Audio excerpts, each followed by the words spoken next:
ഇന്ന് സൺഡേത്തെ ഒരു സ്റ്റഡി വ്ലോഗാണ് കാണിക്കുന്നത്. രാവിലെ തന്നെ എഴുന്നേൽക്കാൻ നല്ലോണം വൈകിട്ടുണ്ട് കേട്ടോ. 7:10 ആയി ടൈം. ഇപ്പോൾ ഞാനൊരു 7 മണിക്കാണ് എഴുന്നേറ്റത്. എന്നിട്ട് നേരെ അടുക്കളയിൽ കയറി പാലൊക്കെ തിളപ്പിക്കാൻ വെച്ചു. എൻ്റെ പല്ലൊക്കെ തേച്ച് അങ്ങനെ റെഡി ആയിട്ടോ. ആ ഒരു കാര്യങ്ങളൊക്കെ ചെയ്ത് കഴിഞ്ഞ് പിന്നെ കുറച്ച് നേരം ഒന്ന് പഠിക്കാനിരിക്കാമെന്ന് വിചാരിച്ചു. കുറച്ച് നേരം എന്ന് വെച്ച് കഴിഞ്ഞാൽ ഈ ചായ കുടിക്കുന്ന നേരം കേട്ടോ. കാരണം ഇന്ന് സൺഡേ ആണ്, കുട്ടികൾക്ക് സ്കൂളൊന്നുമില്ല. എന്നാലും ഒരുപാട് നേരം ഒന്നും ഇരിക്കാൻ പറ്റില്ല, കാരണം ഇപ്പം തന്നെ സമയം 7:30 ആയിട്ടുണ്ട്.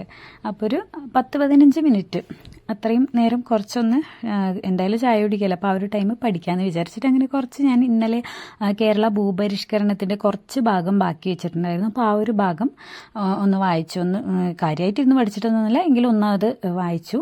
അതിനുശേഷം അടുക്കളയിലെ ചെറിയ ജോലികളൊക്കെ ചെയ്തു. പിന്നെ പുറത്തൊക്കെ അടിച്ച് ഒന്ന് വൃത്തിയാക്കാനുണ്ടായിരുന്നു കേട്ടോ.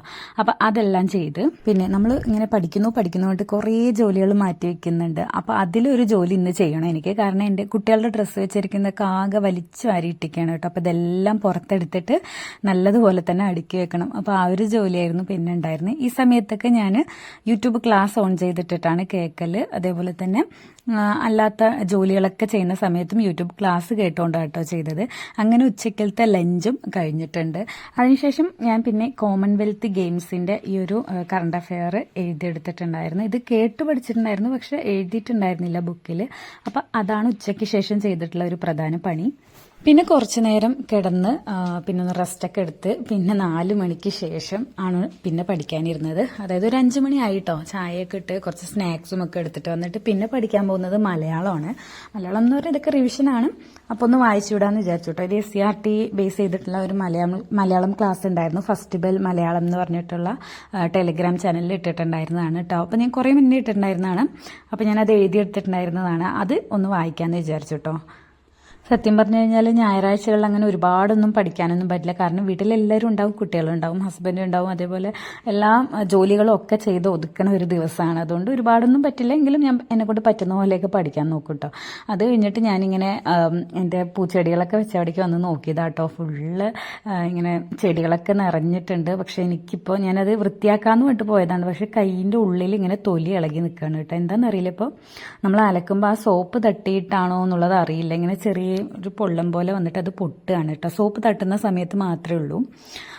അപ്പം അത് കാരണം എൻ്റെ കൈക്ക് വയ്യാത്തതുകൊണ്ട് ഞാൻ പിന്നെ അതിന് നിന്നില്ല. പിന്നെ കുറച്ച് നേരം ഇങ്ങനെ പുറത്തു കൂടെയൊക്കെ നടന്നു കേട്ടോ. കാരണം ഈ ഉള്ളിൽ തന്നെ ഇരിക്കുമ്പോൾ ബുക്ക് നോക്കിയിട്ടിരിക്കുമ്പോൾ ഭയങ്കര ബുദ്ധിമുട്ട് എന്ന് വെച്ചാൽ മാനസികമായിട്ട് എന്തോ ഇന്നൊരു മൂഡ് ഓഫ് ആണ്. അതുകൊണ്ട് തന്നെ പുറത്തു കൂടെ കുറച്ച് നേരം നടന്നു. അപ്പോഴാണ് കേട്ടോ ഈ ഒരു പൂ കണ്ടത്. ഇതിപ്പോൾ വിത്തിട്ടതൊന്നുമല്ല, തന്നെ വന്നതാട്ടോ. കാശിത്തുമ്പ എന്നാണ് ഞങ്ങൾ പറയുക. ഇതിപ്പോൾ എനിക്ക് നല്ലൊരു ഓർമ്മയായിരുന്നു കേട്ടോ ഈ പൂ കണ്ടപ്പോൾ. കാരണം എൻ്റെ ചെറുപ്പത്തിൽ ഞാൻ സ്കൂളിൽ നമ്മൾ പൂക്കൾ ഇടുമല്ലോ, ആ ഒരു ദിവസം എല്ലാവരും അവനവൻ്റെ വീട്ടിൽ നിന്നാണ് പൂക്കൾ കൊണ്ടുവരിക. അപ്പോൾ എൻ്റെ വീട്ടിൽ ഇത് ഇഷ്ടം പോലെ ഉണ്ടാവാറുണ്ടായിരുന്നു ആ ഒരു ടൈമിലിട്ട്. എൻ്റെ ചെറുപ്പത്തിൽ പല കളേഴ്സ് ഉണ്ടാവും കേട്ടോ. ഇതിൻ്റെ ഒരു പർപ്പിൾ പോലെ, പിങ്ക്, അതേപോലെ റെഡൊക്കെ ഉണ്ടാവും. ഇതിപ്പോൾ വെള്ളയാണ്. അങ്ങനെ എല്ലാ കളറും ഉണ്ടാവും. അപ്പം ഞാൻ ഏറ്റവും കൂടുതൽ കൊണ്ടുപോകുന്നത് ഈ ഒരു പൂവായിരിക്കും കേട്ടോ, ഈ ഒരു കാശിത്തുമ്പയായിരിക്കും. അപ്പം ആ ഒരു ഓർമ്മയുണ്ട് കേട്ടോ ഇപ്പം എനിക്ക്. പിന്നെ പുറത്തൂടെ നല്ല കാറ്റായിരുന്നു. അപ്പം തന്നെ നമ്മളുടെ മരമല്ല കേട്ടോ, ഒരു വള്ളിയാണല്ലോ. ആദ്യമായിട്ട് പാഷൻ ഫ്രൂട്ട് അതിന്ന് വീണ് കിട്ടി. ഇതിപ്പോൾ ഫസ്റ്റ് ടൈം ഉണ്ടാവുകയാണ്. അപ്പം ഞാൻ മോൾക്ക് കൊടുത്തു കേട്ടോ. അത് എനിക്ക് ഈ ഒരു ഫ്രൂട്ട് അത്ര ഇഷ്ടമൊന്നുമല്ല, എങ്കിലും ഇത് ജ്യൂസൊക്കെ അടിക്കുമ്പോൾ വലിയ കുഴപ്പമില്ല. പിന്നെ ഞാനിങ്ങനെ കുറച്ച് നേരം ഊഞ്ഞാലിൽ പോയിരുന്ന ആടിട്ടോ. പിന്നെ രാവിലെ മുറ്റമടിച്ചതാണ്, എങ്കിലും നല്ല കാറ്റൊക്കെ വീശിയപ്പോൾ കുറേ ഇലകളൊക്കെ മുറ്റത്ത് വീണ് കിടക്കുന്നുണ്ട്. അപ്പോൾ മോള് ഞാനതൊക്കെ അടിച്ച് വൃത്തിയാക്കി തരാമെന്ന് പറഞ്ഞിട്ട് അവളടിച്ച് വൃത്തിയാക്കാട്ടോ. എനിക്കെന്തോ ഒരു വയ്യാത്ത പോലെ ഉണ്ടായിരുന്നു കേട്ടോ. വേറൊന്നും ആയിരുന്നില്ല കേട്ടോ. കാരണം പീരീഡ്സ് ആയി, കുറച്ച് കഴിഞ്ഞപ്പോൾ പീരീഡ്സ് ആയിട്ടുണ്ടായിരുന്നു. അതിൻ്റെ ആയിരുന്നു. പക്ഷേ എനിക്ക് അറിഞ്ഞിട്ടുണ്ടായിരുന്നില്ല, കാരണം ഡേറ്റ് കുറച്ച് മുന്നേ ആയിരുന്നു. അതുകൊണ്ട് ഇപ്പോൾ ഒരു വയ്യാത്ത പോലെ ഉണ്ടായിരുന്നു. അപ്പോൾ ഞാനിങ്ങനെ അവളോട് പറഞ്ഞു, എനിക്ക് വയ്യാത്ത പോലെ ഉണ്ട്, കുറച്ച് നേരം ഇവിടെ ഇരിക്കട്ടെ, റെസ്റ്റ് എടുക്കട്ടെ എന്ന് പറഞ്ഞപ്പോൾ ആ അമ്മ റെസ്റ്റ് എടുത്തോ, ഞാൻ ഇതൊക്കെ വൃത്തിയാക്കി തരാമെന്നൊക്കെ പറഞ്ഞിട്ട് ആൾ ചെയ്തു തരാം കേട്ടോ. എൻ്റെ ഏറ്റവും വലിയൊരു ഭാഗ്യമാണ് കേട്ടോ അത്. മക്കൾ നമ്മൾ മനസ്സിലാക്കും. ഇപ്പം എനിക്ക് തലവേദനയൊക്കെ വരുന്ന ടൈമുണ്ടല്ലോ, മൈഗ്രെയിൻ വരുന്ന ടൈമിലാണെങ്കിൽ അവർ റെസ്റ്റ് എടുത്തോ, ഞാൻ ഹോംവർക്ക് ഒറ്റയ്ക്ക് വരെ ഹോംവർക്ക് എഴുതി. ഞാൻ പറയാതെ തന്നെ അവർ ഒറ്റയ്ക്ക് ഹോംവർക്ക് എല്ലാം എടുത്ത് എഴുതി റെഡിയാക്കിയിട്ട് എൻ്റെ അടുത്ത് വന്ന് പറയും കേട്ടോ, ഞാൻ ഹോംവർക്കൊക്കെ എഴുതിയിട്ടുണ്ട്, റെസ്റ്റ് എടുത്തോ എന്നൊക്കെ പറയും. അതെനിക്കൊരു വലിയ ഭാഗ്യമായി തോന്നി കേട്ടോ. അതിനുശേഷം പിന്നെ ഞാനൊരു 7-7:30 ആ ടൈമിലാണ് കേട്ടോ പഠിക്കാനിരുന്നത്.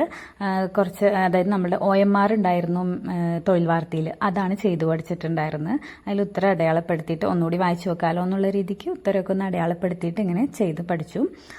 പിന്നെ ഇന്ന് കാര്യമായിട്ടൊന്നും പഠിച്ചില്ല. ഞാൻ പറഞ്ഞില്ല, വൈകുന്നേരം എനിക്ക് തീരെ വയ്യായിരുന്നു. അതുകൊണ്ട് തന്നെ വൈകുന്നേരത്തിന് ശേഷമുള്ള പഠിത്തം വളരെ കുറവായിരുന്നു. അതിന് മുമ്പും വലിയ കാര്യമായിട്ടൊന്നും ഉണ്ടല്ല. മുമ്പ് കുറച്ച് ജോലി ഉണ്ടായിരുന്നു. ഒന്നാമത് അത് ചെയ്ത ക്ഷീണമൊക്കെ കൂടി എനിക്ക് സൺഡേ അങ്ങനെ ഞാൻ വിചാരിച്ച രീതിയിലൊന്നും പഠിക്കാൻ പറ്റിയിട്ടുണ്ടായിരുന്നില്ല. അത് കഴിഞ്ഞ് പിന്നെ ഞാൻ വേഗം തന്നെ ഫുഡൊക്കെ കഴിച്ച്, ഗോതമ്പ് ദോശയായിട്ടാണ് കഴിച്ചത്. ഗോതമ്പ് ദോശയും അയലക്കറിയൊക്കെ ആയിരുന്നു. അപ്പോൾ അതൊക്കെ കഴിച്ചിട്ട് പിന്നെ ഒരു 9:30 ആ ടൈമിൽ ഒരു സമാധാനമില്ലാതെ ഈ ബുക്ക് പോയി എടുത്തിട്ട് വന്നിട്ട് പഠിക്കുകയാണ് കേട്ടോ. ഇന്നൊന്നും പഠിച്ചില്ലല്ലോ എന്നുള്ളൊരു തോന്നൽ വന്നപ്പോൾ ഈ ഒരു PYQ ബുക്കിൽ കുറച്ച് ഭാഗം ഒന്ന് നോക്കാം, കുറച്ചെങ്കിൽ കുറച്ച് ഒരു 5-6 ചോദ്യം അത്രയെങ്കിലും പഠിക്കാമല്ലോ എന്ന് പറഞ്ഞിട്ട് ഞാൻ ഇതുവരെ ഇപ്പോൾ കഴിഞ്ഞിട്ടുണ്ട് കേട്ടോ വായിച്ചിട്ട്. അപ്പോൾ ആ ഒരു ഭാഗം നോക്കാമെന്ന് വെച്ചിട്ട് പിന്നെ അതുകൂടി നോക്കിയിട്ട് ഞാൻ കിടന്നുറങ്ങിയിട്ട്, കാരണം എനിക്ക് തീരെ വയ്യായിരുന്നു. പിന്നെ അപ്പോൾ ഇത്രയൊക്കെ ഉള്ളൂ ഇന്നത്തെ ഒരു സൺഡേ സ്റ്റഡി വ്ളോഗ്. എല്ലാവരുടെയും ലൈഫിൽ ഇതേപോലെ വയ്യാത്ത ദിവസങ്ങൾ, അതേപോലെ തന്നെ പഠിക്കാത്ത ദിവസങ്ങളൊക്കെ വരും. അപ്പോൾ അതേപോലത്തെ ഒരു ദിവസം തന്നെയായിരുന്നു എൻ്റെ ഇന്നലെ. കുറച്ച് യൂട്യൂബ് ക്ലാസ് കണ്ടു, അതേപോലെ കുറച്ച് കറണ്ട് അഫയേഴ്സ് എഴുതി എന്നുള്ളത് ഒഴിച്ച് കഴിഞ്ഞാൽ പിന്നെ കാര്യമായിട്ടുള്ള പഠനമൊന്നും നടന്നിട്ടില്ല കേട്ടോ. അപ്പോൾ ഇത്രയൊക്കെ ഉള്ളൂ. അടുത്ത വീഡിയോയിൽ വീണ്ടും കാണാം. ബൈ.